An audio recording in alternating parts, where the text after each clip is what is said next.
오늘 함께 은혜 받으실 말씀은 신명기 10장입니다. 신명기 10장 12절에서 19절까지의 말씀, 구약성경 278면입니다. 구약성경 278면 신명기 10장입니다. 10장 12절에서 우리 19절까지의 말씀인데요. 한 절씩 교독해서 읽으시고 마지막 19절은 함께 읽도록 하겠습니다.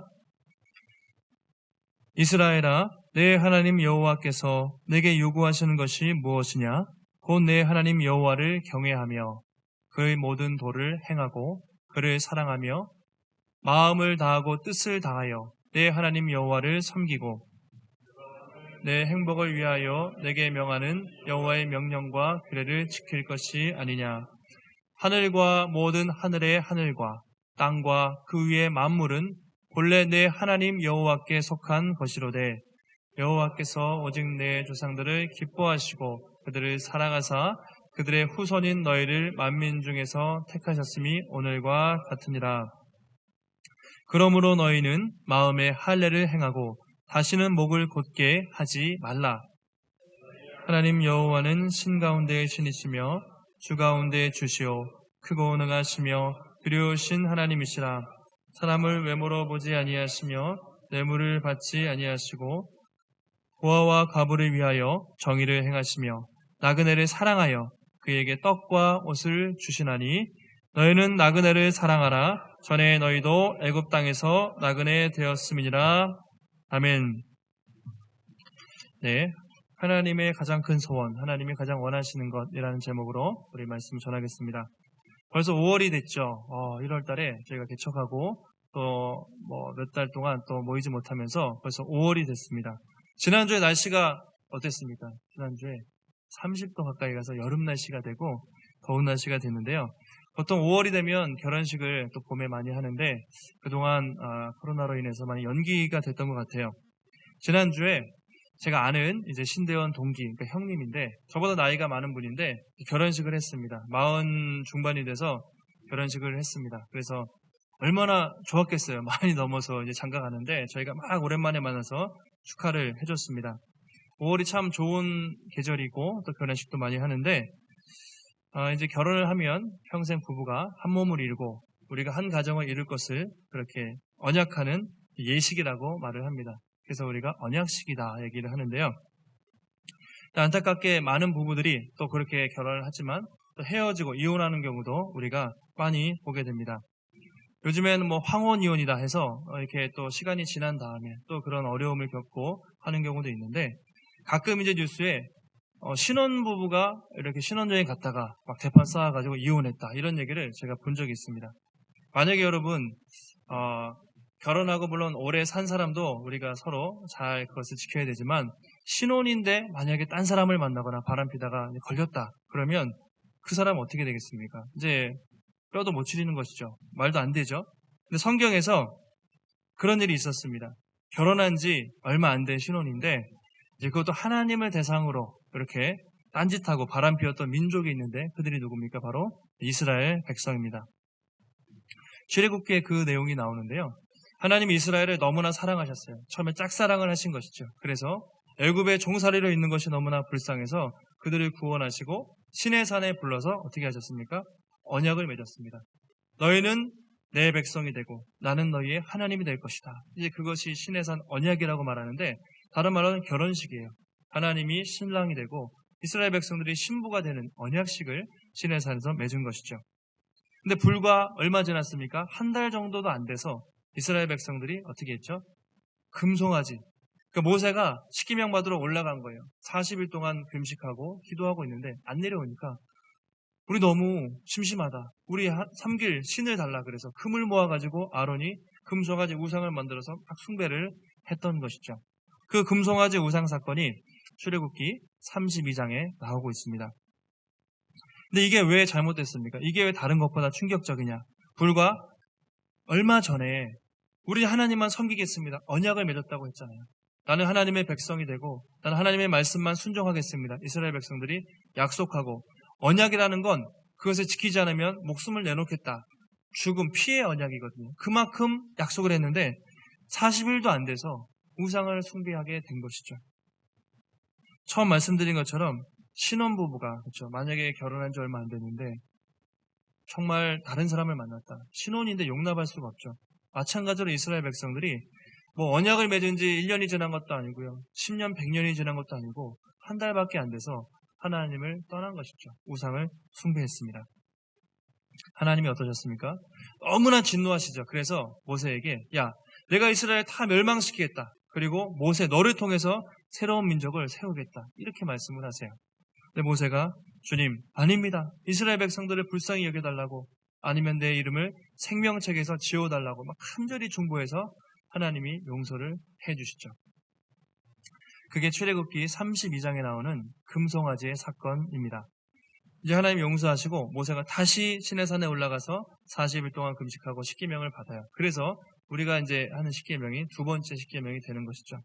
그 사이에 그런 심각한 배신 또 배반의 역사가 있었던 것입니다. 이게 오늘 우리가 읽은 본문 앞에 9장과 10장 전반부에 나오는 내용이 바로 그 내용이에요. 모세는 그 금송아지 사건과 또 가데스 바네아 그 불순종 사건을 이야기하면서 너희는 가나안 땅에 들어가면 정말 너희의 선조들처럼 그렇게 우상을 숭배하다가 멸망하지 말고 신실하게 하나님을 섬기라. 이제 그 얘기를 오늘 말씀을 통해서 다시 하고 있습니다. 오늘 모세가 이제 말씀을 통해서 하나님이 가장 원하시는 것이 무엇인가 그렇게 말하고 있는데 그것이 신명기 10장 12절과 13절 두 절에 나와 있습니다. 우리 함께 읽어보겠습니다. 시작. 여호와께서 내게 요구하시는 것이 무엇이냐? 내 하나님 여호와를 경외하며 그의 모든 도를 행하고 그를 사랑하며 마음을 다하고 뜻을 다하여 내 하나님 여호와를 섬기고 내가 오늘 내 행복을 위하여 내게 명하는 여호와의 명령과 규례를 지킬 것이 아니냐. 자, 이스라엘아 하면서 다시 불러요. 그동안 과거의 실패를 이제 교훈 삼아서 다시 지금 뭐라고 말하냐면 그러면 하나님이 가장 원하시는 것이 무엇일까? 하나님의 가장 큰 소원이 무엇이겠느냐 하면서 오늘 말씀을 합니다. 하나님의 가장 큰 소원 12절에서 이렇게 얘기하죠. 5가지인데 첫 번째가 내 하나님 여호와를 경외하며 하나님을 두려워하고 두 번째가 그의 모든 도를 행하고 그 다음에 그를 사랑하는 것 그리고 마음과 뜻을 다해 하나님을 섬기라. 이것은 섬기다라는 말은 예배하다라는 말입니다. 하나님을 예배하고 마지막으로 여호와의 명령과 규례를 13절에 지킬 것이 아니냐 그렇게 말하고 있어요. 너무 많이 들으셨죠? 계속해서 반복되는 말입니다. 하나님의 말씀을 정말 순종해라. 그것이 너희에게 복이다. 그 말씀을 하고 있습니다. 마지막 13절에서 여호와의 명령과 규례를 지키라 하는데 어떻게 표현하고 있죠? 오늘 너의 행복을 위하여 이렇게 말하고 있습니다. 오늘 너의 행복을 위하여. 이것도 계속 나오는 말씀이죠. 하나님이 너희에게 말씀을 주시고 또 순종하라고 하는데 그것은 너희를 힘들게 하거나 너희를 어렵게 하거나 굴레를 씌우기 위함이 아니라 너희의 행복을 위해서 그렇게 말씀을 지켜 사는 것이 너희가 가장 복되고 가장 성공하는 길이다. 너희의 행복을 위해서 주신 말씀을 정말 지키길 바란다. 그렇게 계속해서 말을 하고 있습니다. 신명기에서는 계속 순종하라. 그것이 그 순종이 그런데 우리에게 결국 복이다. 그 얘기를 하고 있습니다. 우리 한번 같이 따라해 봤으면 좋겠습니다. 한번 따라해 보실까요? 순종이 축복입니다. 순종하면 행복합니다. 네, 순종하면 왜 이렇게 힘들어. 순종하면 내가 하고 싶은 대로 못해. 그런 의미가 아니라 정말 우리가 가장 행복하고 또 복받는 길이 하나님의 말씀에 순종하는 길이다. 성경이 계속 반복해서 말을 하고 있는 것이죠. 모세가 그럼 어떻게 순종할 것인가 오늘 2가지를 얘기하는데 첫 번째가 바로 마음의 할례를 받으라 이런 얘기입니다. 마음의 할례를 받으라.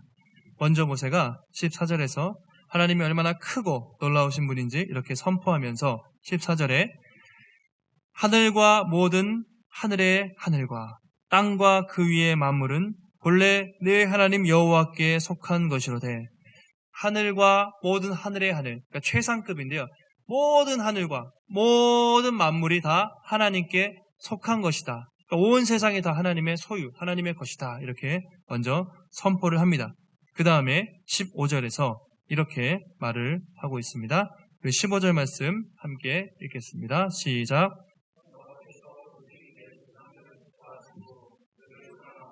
그들의 우선인 너희를 만민 중에서 택하셨음이 오늘과 같으니라. 여호와께서 너희 조상들 뭐라 하죠? 기뻐하시고 또 그들을 사랑하사, 너무 기뻐하시고 그들을 사랑하사 후손인 너희를 택하셨다, 그렇게 말하고 있습니다. 그러니까 하나님이 온 세상을 통치하시는 크신 분인데 그 수많은 민족 중에 가장 작은 보잘것없는 이스라엘을 택하셨다. 그것은 당연한 것이 아니라 하나님의 은혜다. 너무나 큰 감사의 제목이다. 그렇게 말을 하는 것이죠. 성경은 계속 얘기해요. 너희들이 택함받은 것은, 그렇게 크신 하나님이 너희를 택한 것은 하나님의 사랑이다. 너희들이 구원받을 자격이 있거나 너희들이 잘나서 그런 것이 아니라 하나님의 그것은 사랑이고 하나님의 은혜와 긍휼 때문이다. 계속해서 그렇게 말하고 있습니다. 신명기 7장에서도 모세가 이렇게 얘기합니다. 7장 6절과 7절에 보시면 너는 여호와 내 하나님의 성민이다. 네 하나님 여호와께서 지상 만민 중에서 너를 자기 기업의 백성으로 택하셨나니, 하나님이 택하셨다는 것이죠. 지상 만민 중에서 자기 기업의 백성으로 택하셨는데 7절 보시면 여호와께서 너희를 기뻐하시고 너희를 택하심은 너희가 다른 민족보다 수요가 많기 때문이 아니니라. 너희는 오히려 모든 민족 중에 가장 작으니라. 그렇죠. 하나님이 이스라엘 너희를 택했다면 그 이유가 너희가 택함받을 만한 자격이 있거나 나라가 강대하거나 힘이 있어서가 아니라 오히려 가장 보잘것없고 가장 불쌍하고 가장 약하기 때문에, 그럼에도 불구하고 하나님의 은혜로 택했다는 것, 그것을 기억하라. 그렇게 모세가 말을 하는 것이죠. 너희가 교만하면 안 된다는 것이죠. 자랑할 것이 없다는 것입니다. 바울이 고린도 교회의 성도들에게 편지를 쓰면서도 비슷한 말을 하고 있습니다. 형제들아, 너희를 부르심을 보라. 육체를 따라 그렇게 지혜로운 자가 많지 않고 문벌 좋은 자가 많지 않도다, 이런 얘기를 해요. 그러니까 실제로 고린도 교회가 되게 똑똑한 사람들도 많고 학식 있는 도시였는데, 오히려 교회 사람들은 더 이렇게 돈도 많이 못 벌고 경제적으로 어렵고 힘든 사람들이 모여있고, 오히려 교회 밖에는 더 지혜롭고 똑똑하고 부자들도 많이 있는데 여러분들을 택한 것은 하나님의 은혜라는 것이죠. 그래서 하나님께서 세상에 미련한 것들을 택하사 지혜 있는 자들을 부끄럽게 하시고 세상에 약한 자들을 택하사 강한 자들을 부끄럽게 하시는 것이 하나님의 구원의 방법이라는 것이죠. 고린도전서 1장 29절에 이렇게 말합니다. 바울이 이렇게 말하죠. 한번 읽어보실까요? 앞에 보시고 읽겠습니다. 시작.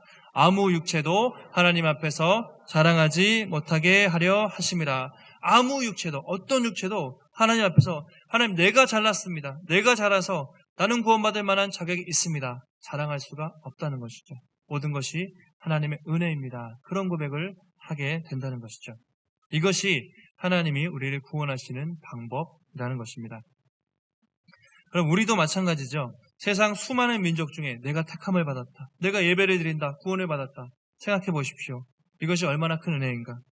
저도 요즘에 TV를 보거나 유튜버를 보거나 책을 보면 정말 세상에 잘난 사람이 너무 많다. 세상에 공부 많이 하고 똑똑하고 돈 많은 사람, 또 우리보다 훨씬 착한 사람, 정말 그냥 인간적으로 볼 때 정말 내가 구원받은 게 하나님의 은혜구나, 정말 은혜가 아니고서는 설명할 방법이 없다, 그런 생각을 많이 해요. 그래서 항상 우리가 그 은혜를, 우리가 택함받은 은혜를 잊지 말고 기억하라, 그렇게 말을 하고 있습니다. 그러면서 모세가 이렇게 권면해요. 오늘 가장 하고 싶은 말씀이 이건데, 첫 번째 16절입니다. 16절, 우리 10장 16절 함께 읽겠습니다. 시작. 그러므로 너희는 마음에 할례를 행하고 다시는 목을 곧게 하지 말라. 그러므로가 뭡니까? 그러므로 너희가 그렇게 은혜로 구원을 받았으니, 그러므로 어떻게 하라? 마음에 할례를 행하고 다시는 목을 뻣뻣하게, 목을 곧게 하지 말라, 그렇게 말하고 있습니다. 마음에 할례를 받다. 할례라는 건요, 이제 아브라함 때부터 예수님 때까지 이스라엘 사람들은 누구나 남자아이들 난지 8일 만에 할례를 받았죠. 남자의 생식기 포표를 칼로 베가지고, 왜 그렇게 하냐면 내가 하나님의 백성입니다, 이것을 표시하는 거예요. 하나님이 그렇게 명령하셨기 때문에 아브라함 때부터 이스라엘 백성들은 다 할례를 받았습니다. 할례 안 받으면 구원받은 백성이 아니라 할 정도로 너무나 중요한 것이 할례였습니다. 근데 오늘 모세는 너희는 마음의 할례를 받아라. 육신의 할례가 아니라 마음의 할례를 받아라. 그 얘기를 합니다. 이게 무슨 말일까요? 이게 중요하죠. 마음의 할례. 문자 그대로 번역하면 마음의 할례, 마음의 가죽을 벗겨내다, 마음의 포피를 벗겨내다, 잘라내다 그런 것인데요. 그러니까 무엇이든지 하나님의 말씀에 순종하지 않는 그런 완악한 마음, 그런 모든 고집을 잘라내라. 이것이 마음의 할례를 받다라는 것이죠. 한마디로 성질머리, 우리의 성질을 죽이라. 우리의 고집을 완전히 죽여라. 이것이 마음의 할례를 받다는 것이에요. 이 마음의 할례를 받은 사람은 어떻게 됩니까? 하나님을 사랑하게 되고 하나님을 향한 원망과 불신이 아니라 어떤 상황에서도 하나님을 사랑하고 하나님께 기쁨으로 순종하는 그 마음이 꺾인 사람, 마음이 무너진 사람, 이 사람이 바로 마음의 할례를 받은 사람인데 너희는 육신의 할례보다 그 마음의 할례를 받아라. 그렇게 말을 하는 것입니다. 우리가 어떻게 마음의 할례를 받을 수 있을까요? 우리가 지난주 살펴본 것처럼 광야를 거친 사람들, 광야의 훈련을 통해서 지난 사람들, 지난주에 우리가 살펴본 것처럼 하나님이 우리를 광야로 인도하신 목적, 이유가 뭐라고 했습니까? 너희를 어떻게 하죠? 낮추시고 너희를 시험하사 네 마음이 하나님의 말씀을 지키는지 지키지 않는지 알아보기 위해서 시험하고 테스트하기 위해서. 그래서 광야를 지난 사람은 다 자기가 깨지고 철저히 낮아지고 겸손해질 수밖에 없다는 말을 드렸죠. 바로 이런 사람들이죠. 이렇게 광야를 지나고 훈련을 받은 사람들은 목이 뻣뻣합니까? 절대로 못 그렇죠. 겸손하게 되고 목이 부드럽고 또 마음의 할례를 받게 되는 것이죠. 근데 오늘 우리가 한번 보면 예수 믿는 사람 중에 정말 이런 마음의 할례를 우리가 잘 받았나, 할례 받지 않은 사람이 참 많다, 그런 생각을 많이 하게 돼요. 육신의 할례는 받잖아요. 할례가 오늘날로는 세례입니다. 세례랑 똑같은데 세례 받은 사람들은 많아요. 교회에서 직분도 받아요. 또 열심히 봉사도 하는 것 같아요. 근데 그 사람의 말이나 행동을 보면 야, 정말 저 사람 예수 믿는 사람 맞나? 그런 사람들, 그런 생각 드는 사람도 있죠. 지금 여러분 머릿속에 떠오르는 그 집사님, 그 권사님 누구 떠오르는 사람이 있을지 모르겠는데 정말 마음의 할례, 겉으로는 되게 예수 믿고 하는 것 같은데 정말 하나님 믿는 사람이 맞나? 이런 생각이 드는 사람들이 우리 자신부터 또 주변에 그럴 수가 있다는 것이죠.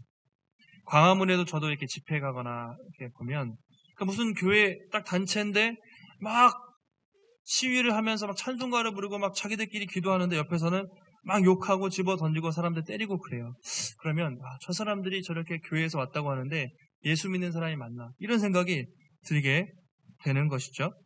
그런 사람들이 제가 볼 때는 마음의 할례를 못 받은 사람이에요. 육신으로는 세례 받았습니다. 직분도 받았습니다. 그런데 마음의 할례를 못 받았어요. 오늘 하나님은 마음의 할례를 받는 것이 중요하다. 그렇게 말합니다. 다시 말하면 우리의 겉사람뿐만 아니라 속사람이 완전히 깨지고, 그렇죠? 자기 고집대로, 자기 생각대로 사는 것이 아니라 정말로 마음에 십자가로 자기를 부인하고 정말 하나님의 말씀으로 자기를 꺾을 수 있는 사람, 그런 사람, 마음의 할례를 받는 것이 중요하다. 그렇게 말을 하고 있습니다. 그래서 바울이 로마서 2장에 보면 바울도 육체의 할례보다 마음의 할례가 중요하다고 말하고 있습니다. 로마서 2장 28절에 보시면 그러므로 겉모습만 유대인인 사람은 진정한 의미에서 유대인이 아닙니다. 그리고 몸에만 행해진 할례는 진정한 의미에서 할례가 아닙니다. 이렇게 말하거든요. 그 당시 예수님 당시의 이스라엘 사람들은요, 육체 할례 받으면 끝이라고 생각했어요. 딱 할례 받으면 나 하나님의 백성이야. 이것으로 구원받아. 거의 그렇게 생각을 했어요. 그래서 할례 받은 것을 뭐 대단한 표인 것처럼 육체의 할례를 그렇게 생각했는데 그런 거 아무 쓸데 없다는 것이죠. 겉모습만 유대인이 중요한 게 아니라 몸에 할례 받는 게 중요한 게 아니라 진정한 할례는 그것이 아니라는 것이죠. 그럼 뭐가 중요한가? 2장 29절에서 바울이 이렇게 말합니다. 우리 한 목소리로 읽겠습니다. 시작. 진정한 의미에서 유대인입니다. 그리고 율법이 아니라 성령을 따라 마음에 맞는 할례가 진정한 의미의 할례입니다. 그렇죠? 마음으로 유대인인 사람, 표면적 유대인이 아니라 이면적 유대인이라고 되어 있죠. 마음으로 유대인인 사람, 또 율법이 아니라 성령을 따라 마음의 할례를 받은 사람, 겉으로 그냥 내가 바리새인이네, 내가 이스라엘 백성이네, 할례 받았네, 그래서 구원받는 것이 아니라 좀 마음 중심에 하나님의 성령으로 할례 받은 사람이 진짜 하나님의 백성이다. 그렇게 말을 하는 것입니다. 그러니까 우리 겉모습보다 여러분 중요한 게 우리의 속사람이 완전히 성령으로 새롭게 변화되는 것, 그것이 중요해요. 성경이 말하는 진짜 성도는 자기 고집, 자기 생각대로 사는 사람이 아니라 마음의 할례를 받고 자기를 부인할 줄 아는 사람, 또 성령을 따라 살아갈 줄 아는 사람, 이 사람이 정말 마음의 할례를 받은 사람이라는 것이죠. 사랑하는 복음의 숲 성도 여러분, 지금 우리 모습은 어떻습니까? 또 내 모습은 어떤지 한번 보시기 바라요. 내가 겉으로는 세례 받았습니다. 또 직분도 받았고 교회도 열심히 나름대로 섬깁니다. 근데 여전히 내 마음은 교만하고 내 마음 중심에 하나님이 향한 원망과 불순종이 살아있지 않습니까? 여전히 내 자아가 확 튀어 올라와서 시퍼렇게 살아서 내 마음대로 내 고집대로 사는 사람들이 있지 않습니까? 그런 모습이 나에게 없습니까? 혹시 그런 모습들이 있다면 우리가 여러분 다시 한번 마음의 할례를 받고 우리의 속사람이 성령으로 더욱더 겸손하고 낮아지는 복된 성도들이 되시기를 주님의 이름으로 축원합니다. 자, 하나님이 원하시는 두 번째 소원 또 한 가지는 이것입니다. 나그네를 사랑하라는 것입니다. 나그네, 주변에 연약한 자를 사랑하라는 것이죠. 호세가 17절 이하에 이렇게 말하고 있는데 하나님의 성품에 대해서 이렇게 먼저 말하죠. 17절에 보시면 너희의 하나님 여호와는 신 가운데의 신이시며 주 가운데 주시오 크고 능하시며 두려우신 하나님이시라 먼저 얘기해요. 너희 하나님은 신 가운데 신이고 주 가운데 주고 크고 능하시며 두려우신 분이다. 하나님이 얼마나 높으시고 크신 분인지 말합니다. 그 다음에 하나님의 성품에 대해서 말씀을 하시는데 이렇게 되어 있죠. 17절 하반절에 사람을 외모로 보지 아니하시며 뇌물을 받지 아니하시고 이렇게 되어 있습니다. 사람을 외모로 보지 않고 뇌물을 안 받으신대요. 아, 하나님이 이런 분이시구나. 외모로 보지 않는다는 건 사람을 차별하지 않는다 이런 말입니다. 차별하지 않는다. 그걸 이제 원어로 표현하면 차별 안 한다는 게 뭐냐면요. 얼굴을 들지 않는다 이런 의미인데 이게 뭐냐면 재판장이 재판할 때 보통 반대로 말하면 얼굴을 들고 그 사람의 자격, 신분, 조건에 따라서 편파적으로 재판을 할 수 있잖아요. 그런데 하나님은 고개를 들고 사람의 조건과 상황을 보지 않고 있는 그대로 본다. 이것이 외모로 보지 않는다. 차별하지 않는다는 의미입니다. 그런 의미죠. 그러니까 하나님이 그런 분이라는 것이죠. 그러면서 18절에 고아와 과부를 위하여 정의를 행하시며 나그네를 사랑하여 그에게 떡과 옷을 주시나니 하나님이 고아와 과부를 위해 정의를 행하시고 나그네를 사랑하며 그에게 떡과 옷을 주시는 그런 신실하신 하나님이시다. 그렇게 말하죠. 그러면서 명령을 주는데 19절입니다. 우리 19절 말씀 함께 있습니다. 시작. 너희는 나그네를 사랑하라. 전에 너희도 애굽 땅에서 나그네 되었음이니라. 하고 싶은 말이 이것이죠. 너희는 나그네를 사랑하라. 하나님이 이런 분이다. 당시 고아와 과부, 나그네 하면 구약시대 가장 어려운 사람, 가장 소외된 사람, 이런 사람들을 고아와 과부, 나그네라고 말을 했습니다. 그러니까 온 세상을 통치하시는 그렇게 크신 하나님께서 심지어 하물며 그 고아와 과부와 나그네, 사람들도 주목하지 않는 그 소외된 사람들을 사랑하시는데 너희들도 나그네를 사랑하라. 왜냐면 너희도 전에 애굽 땅에서 나그네였지 않냐. 그러면서 연약한 사람, 주변에 도움이 필요한 사람들을 품고 사랑하는 것, 이것이 하나님의 가장 큰 소원이라고, 두 번째 소원이라고 그렇게 말을 하고 있습니다.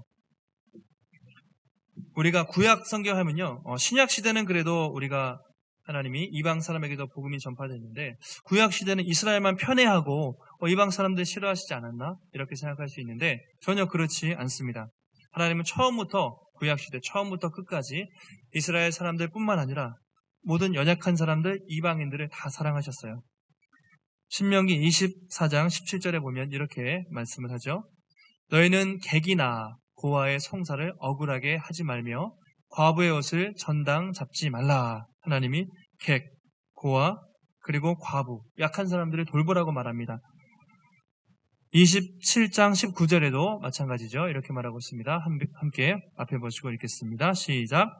객이나 고아나 과부의 송사를 억울하게 하는 자는 저주를 받을 것이라 할 것이요 모든 백성은 아멘 할지니라.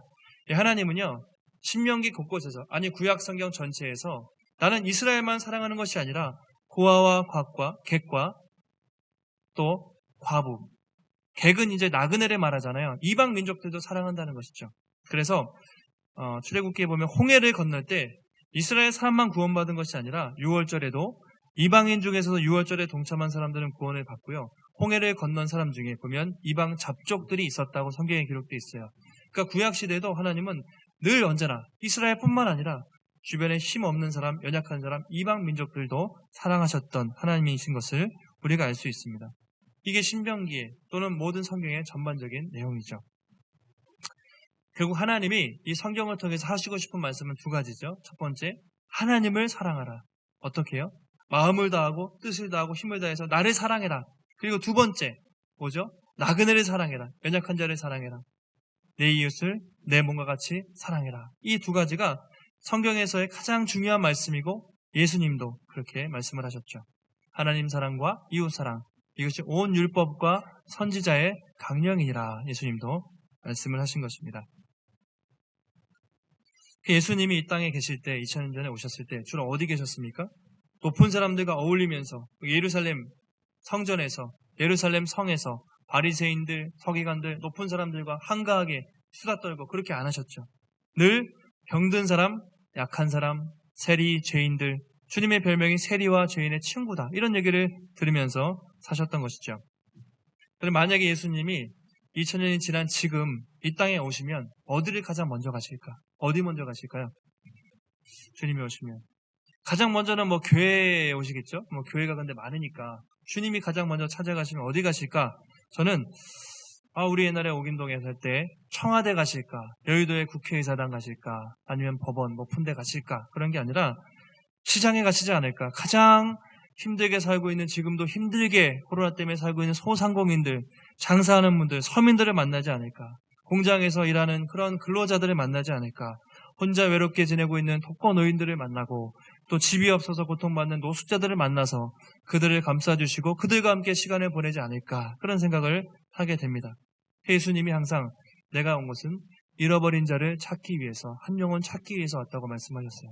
그래서 주님이 늘 지극히 작은 자에게 한 게 나한테 한 거다. 그리고 지극히 작은 자를 무시하면 나를 무시하는 거야. 늘 주님이 그런 마음으로 약한 사람들을 섬기고 사랑하는 것, 늘 주님이 그렇게 우리에게 말씀을 하신 것이죠. 여러분, 우리가 지금 사는 세상이 어떻습니까? 지금 사는 세상. 겉으로는 공정한 사회다, 차별 없는 사회, 그렇게 외치지만 속으로 보면 그렇지 않잖아요. 얼마나 불공정합니까? 얼마나 차별이 심합니까? 그래도 옛날에는 신분이 있고 눈에 보이는 차별이 있었지만 지금은 눈에 보이지 않는 차별이 더 심해요. 사실 보이지 않는 차별이 더 많이 있다는 것이죠.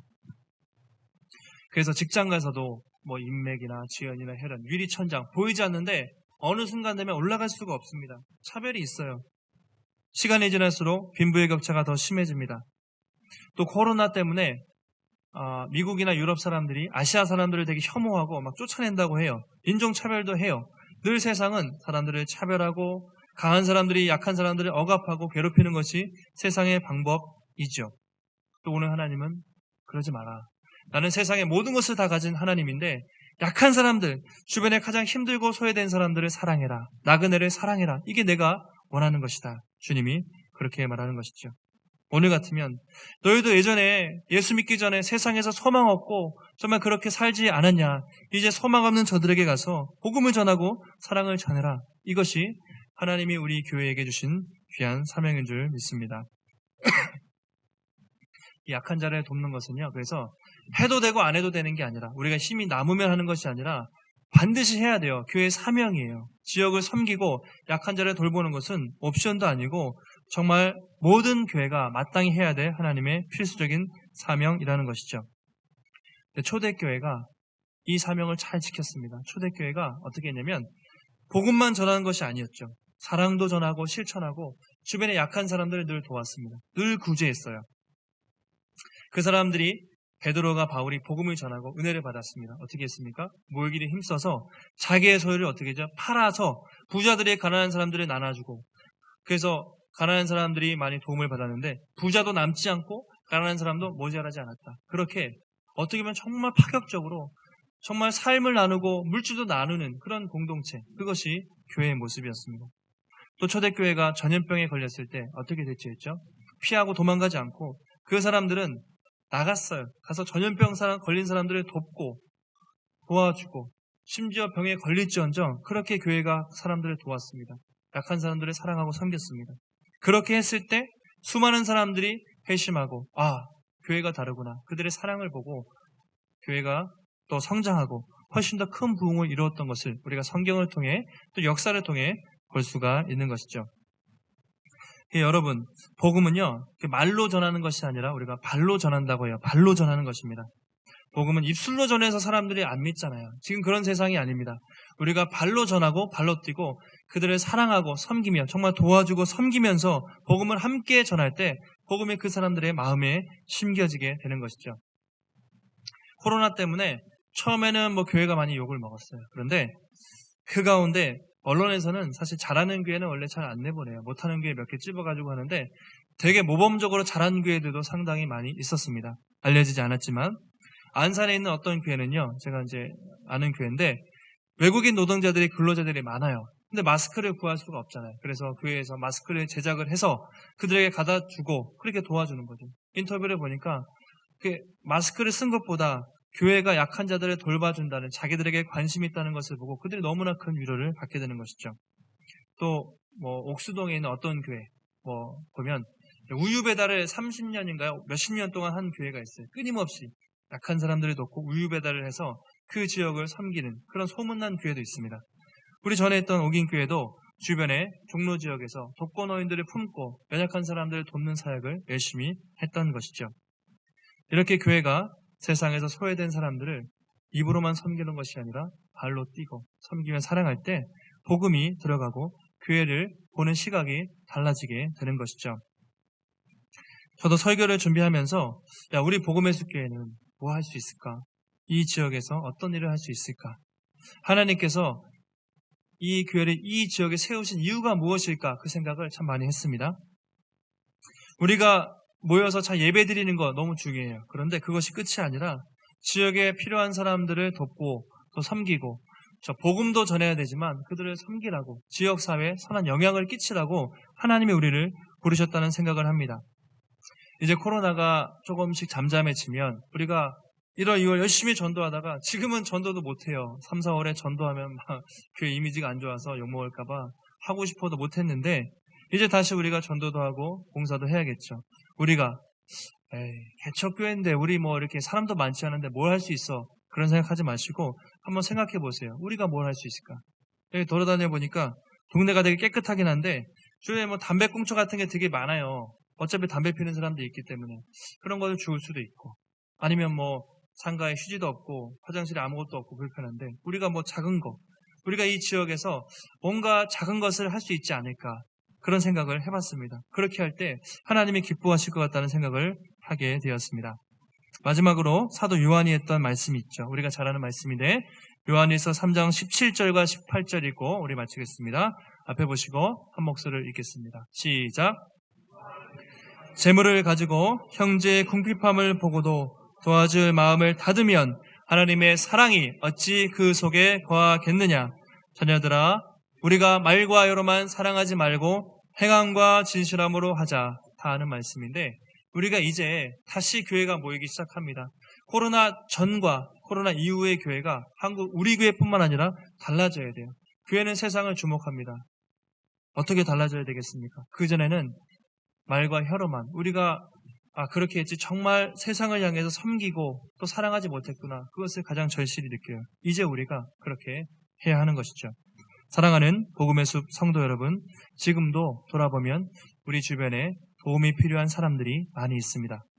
여러분이 꼭 돈이 많아서 시간이 많아서 뭔가 여유가 있어서 섬기는 것이 아니라 나보다 더 힘든 사람, 내가 가진 은사를 가지고 또 내가 할 수 있는 작은 것을 가지고 섬길 때 충분히 정말 위로받을 수 있는 사람들이 주변에 찾아보면 있습니다. 이번 한 주 내 주변에 도움이 필요한 이웃이 누구일까 한번 잘 생각해 보시고 말과 혀로만 사랑하는 것이 아니라 또 연락하시고 또 찾아가셔서 정말 행함과 진실함으로 사랑하는 복된 성도들이 되시기를 바랍니다.